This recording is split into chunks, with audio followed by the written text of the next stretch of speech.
Hello everyone, welcome back to Timmy Talks. I'm Timmy. Let's talk. Something about you seems to glow. I can feel your heartbeat calling for us. Listen to your breath over the rain. See it in your eyes. Hello everyone and welcome back to Timmy Talks. Today we have a great episode for you today, the short little segment, and we are going to be talking about AP Research, one of the best classes out there. But before we get into that, I'd like to have a shout out to my producer, Bentley, over there. Say hi, Bentley. Looking sharp. Should really get to know him. And we also like to do a quick shout out to our sponsors, Schaefer Plumbing, Electricity, Heating, and Air. Fix it all with Schaefer's, and also Chef Mark's Pizza Kitchen. It's not delivery, it's Mark's. So, as we said, we got some great stuff to talk about to you today. Let's see, we got five whole pieces of advice to help you guys for AP Research. If you're watching this, hopefully we can help you out. We've been thinking about this for a while, just took this class, absolutely amazing class, and so I wanted to come out, give you 5 tips to help you when you take AP Research. So, to start off, we're going to just jump right into this. Number 1, make sure your research question focuses on addressing a gap in your field, but also you don't want to make it too broad. So what you're trying to do with your research question, this is one of the biggest things. You want to already have research done. You don't want to just start with a question and try and build on it. You want to get research. You want to choose a topic. You want to go through all that, and then figure out what in your research, what haven't you found in your research, basically. So the gap, right? And you don't. It's hard. It's difficult to explain. With my question, I was not specific enough, so I just wanted to address music education as a whole. What are the benefits? How can this be solved? And I was trying to think what class could do this, but instead I decided to focus that and narrow it down, as I chose to focus specifically on the class rock band and how that could then address music education. And from there I even narrowed it down to like the social benefits of the class, and then compared it to benefits I had already found in my research. So that's a big thing. I mean, being too specific or too broad, with too broad you almost have too much information coming at you, and you can almost not write it all down. You just can't focus on one particular thing in that.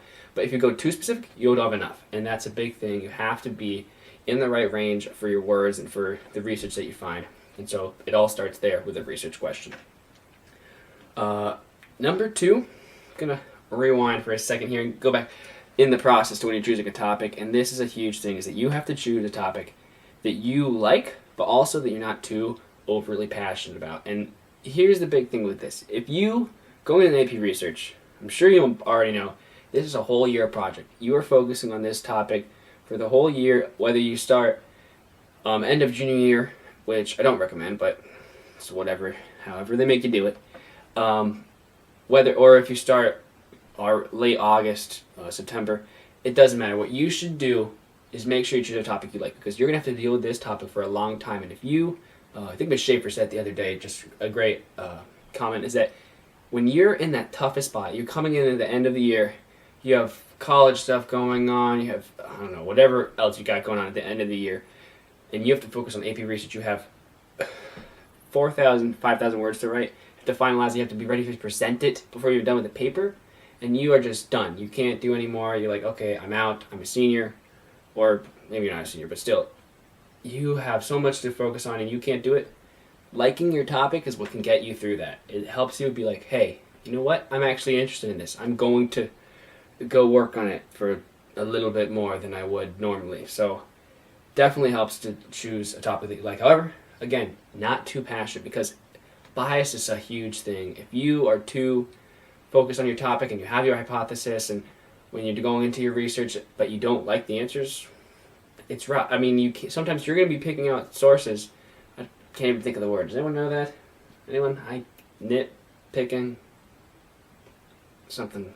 Anyways, you're trying to pick the sources that you want, and with the information you want to hear. And that's not good for you, and it's not good for whoever's going to read your research in the end. Sorry if I'm leaning too much. I feel like I'm going in and out a lot. But anyway, so yeah, number 2, like it, but don't be overly passionate about it. You also might come to hate it, but you know what? We'll skip over that. Number 3, this is a huge one, and something I wish I did more throughout my AP research process. is use the resources that are offered to you. I mean, especially at Poolsville High School, you have both the teachers who are teaching AP Research, at least I don't know if they'd be the same, but Ms. Schaefer, Ms. Marks for my year. Both are so willing to help you in your process. They can't go with your paper and edit it out for you, but you have them. You have all your peers that can do that you want to give your paper to, you want to present to as much as you can, and just work on it so well. Hopefully your family helps you as well. And even more important, Miss Blair is so huge. I know so many people. I personally didn't take advantage of her as much as I would have loved to, but she has helped so many people I know. Bryce, she helps so much, especially in the analysis of your results and also with the citing of your sources. Those are two huge things that she can help you with. I mean, it's crazy how much she puts in to help her students. And the library itself, if you go online to falconlibrary.org/com, not really sure which, but something like that. They have all the sources and all the sites to go to. They have JSTOR. I'm thinking Science Direct. I can't really think of any. Those are the ones I use, but they have pages upon pages of place where you can get primary sources and research documents that you can't get just by Googling it up, maybe. So helpful to use her and to use all the research that I give it to you. So yeah, number 3, use your resources. Oh my goodness. Anyway, we're just gonna jump into number 4 here. Do as much research using your method as possible, and always have a plan B. So that's kind of 2 in 1, but this is more of a thing that specifically affected me in my research process. Is for me, I did a survey, and so when I was working on my survey, and when I went and looked back on my survey as I was formulating my paper and my presentation, I realized I wish I had done more. Wish I had gotten more surveys out there. So I think for at least a survey, make sure you have enough questions. Make sure you're sending it up to enough people that you have a lot of research that you can analyze, but also you don't want to overwhelm yourself. I get that. But make sure you do send it out and send it out to plenty of people, because as I was saying about the plan B, let's say you send it out and none of them respond. What are you going to do? You have no research. So you always want to have a plan B, and you want to go out and send as many surveys or do as much research as you can, so that way you make sure you have something in the end if for some reason your original method or research process doesn't work out. And that's huge, because for me, I think I sent out my survey and I didn't get a response, and I still don't know to this day whether it's my fault or the person I was sending it to fault, but it took me a couple of more tries, and eventually, like a month later, I finally got the response, and that put me really behind the process. But I mean, I was trying to come up with any kind of other plan to try and get it to work, but thankfully it did work out just in time for me. So, like I said, get as much research as you can, and make sure you have plan Bs for your research that can also make it so you don't completely fail in the end, because that would suck. And finally, we'll get to our last point. As I said, 5 points. I hope I said 5 points. If I said 10, I'm very sorry, but these are the top 5. I think I said that. Anyway, number 5, and this is huge. Huge, okay? Listen. Hey. Listen. Number 5. Plan out ahead of time, because you might go way over the deadlines, and hopefully they make deadlines more flexible. I don't know if it was different between classes, but I do know that deadlines are something that in this class need to be flexible, and you need to be aware of them, because you have to do as much as you can before those deadlines, because I think almost everyone in our class at some point in the process had to go and restart over a step, whether it was choosing a topic at the very beginning, whether it was choosing a method, even just doing research for their lit review, getting the research itself, writing the conclusion, anything. You might mess up, something might go wrong, you never know, you might change your mind about something, and now you have to go all the way back and revise almost everything you've done. I finished my whole presentation, and I still realized, it was pointed out to me that my research question and what I had in my conclusion didn't completely line up, so I had to go back and change that for my paper, which hurt me, but thankfully I caught it before I turned my paper in, so that was huge. So that's a big thing. And basically, what that means is you can't procrastinate. And I mean, I'm sure we all, at some point in the class, are going to procrastinate. I don't advise it. If there are any teachers watching this, I don't procrastinate. And no one in humanities has ever procrastinated.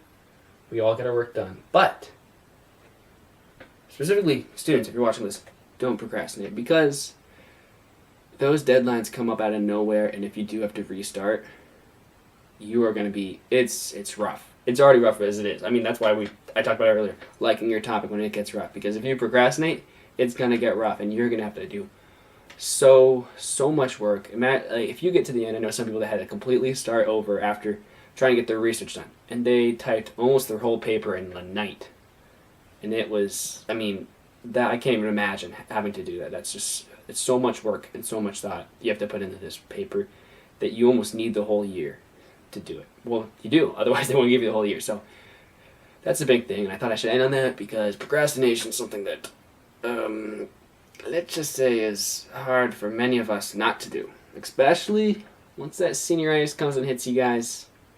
If you're seniors again, good luck. So hopefully you're listening to these points, because they are going to help you quite a lot.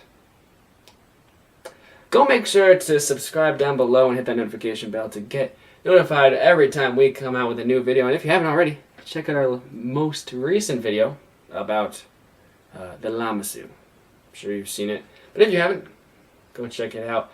That's all for today. Thank you so much for watching, and for all you people taking heavy research, have fun. It's great.